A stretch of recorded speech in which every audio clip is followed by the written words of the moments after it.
The Double RT Boxing Show. I'm your host, Mr. A. This is another post-fight recap catch-up.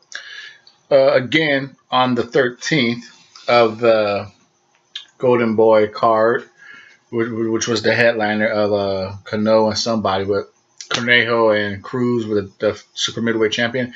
This is more of a education of myself, for myself. So I don't know who's going to watch this one. But like I said, this show, the Double RT Boxing Show, the show you are watching, the one you tuned into, the Ready Talk Boxing Show, the one I am just the host of your show. It is an educational show, one for myself. I educate myself on boxing. And again, we discuss the rankings, you know, not just the top champions, not just the ones and twos. 4s, 7s, 8, 12s, and 15s, baby. That's what we talk about right here on the Double RT Boxing Show. And I kept seeing the name, even as a fan, before I started this show, I kept seeing the name Shu Can in the 160, 126 because I'm a Leo Santa Cruz fan. So I always peeped out where he went. And I seen the name Leo Santa Cruz kept trying to say, is him and Gary Russell ever going to fight? And I kept seeing this Can Shu. Like, well, that's a weird name, you know? So I always remembered the name. And then I noticed on the 13th that he was fighting. I'm like, oh, shit, that's that name. Let me see if he could. Let me finally check him out. He's high in the rankings. He's number 2. He might be fighting Leo Santa Cruz. So it comes up to sit. It wasn't televised. His opponent wasn't announced until almost the last minute. And it turns out he was on ESPN3 and Golden Boy and Top Rank. The ESPN does weird shit. It's hard. Sometimes it's hard to follow their cards. Half the cards, like the super undercards, are on 3. Then ESPN2. Then the main events on ESPN. It's just hard to follow that shit. But anyway, like I said, this is the catch up. Like I said, who knows who's gonna watch this? Who knows? Like I said, it's like 6 days late, if not more. Actually, like 9 days late. You know, no shit, it's 10 days late. So if you just want to educate yourself like I am, cool. Enjoy the little breakdown. This is my first time watching Shu Can, and watching the fight. They're saying he is the mandatory for Jesus Rojas. And that's the guy who just lost to Jojo Diaz. But the fact that Jojo Diaz missed the weight, Rojas got to keep that WBA regular belt. Remember that fight? Now that Shu won, he's going to be fighting Rojas. So I'm watching this fight, seeing what can happen between him and Rojas. That's going to be a hellified fight. You know, Shu comes forward. Okay, I'm only breaking down what I saw for the first fight. My only fight I saw is Shu.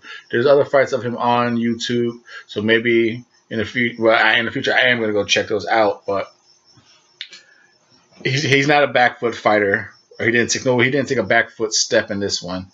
He throws punches, beautiful combinations. He doesn't sit on them. You know, he was fighting Bernice. What's his name? Bernacchi. He was fighting some little Enrique Bernacchi, a guy in there to test you, just to see what you got, because this guy is a gamer. So he's 14-2. Now he's 15-2 with 2 knockouts, and it's easy to see why he's 15 with 2 knockouts.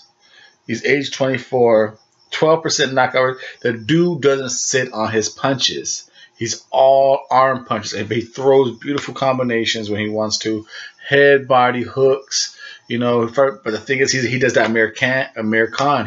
He'll fire off, but he's so up and down straight that this little dude, well, he's 5'9" with a 69-inch reach. And Enrique, how tall was Enrique?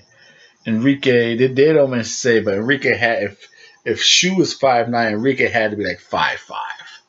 And he was just sitting there just tagging him, jabbing him first, hooking him first. He busted Shu's nose, that is. The fact that Shu was just taught those arm punches with no conviction, he was able to get countered to the body. So I saw a lot of things that maybe Rojas, with the pressure and hits harder than Bernache. Enrique, that maybe Rojas will be able to exploit, because Shu was getting hit, and those arm punches will not keep Rojas off him. So it's going to be weird. Like I said, just from what I saw, he's a good fighter.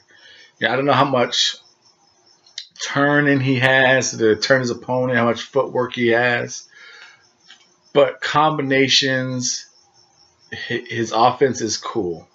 But I don't know if he lacks power or he just doesn't throw with power, because he's definitely not sitting on his punches. But his combinations are clean. His punches are short and crisp. Feet work, he's just a come forward fighter. He wasn't cutting off the ring.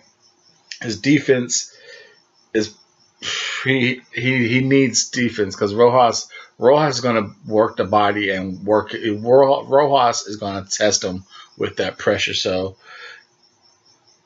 going off the fight with Enrique and Shu, Enrique moved around the ring, went small on him, jab to the body, hook to the body, hook to the head, got clean shots on him, but he was just too small, no power, and Shu was just throwing combinations on him.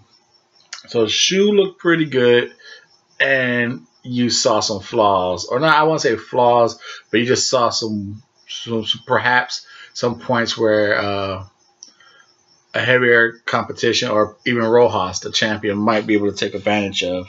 So this is the Double RT Boxing. I am your host, Mr.A.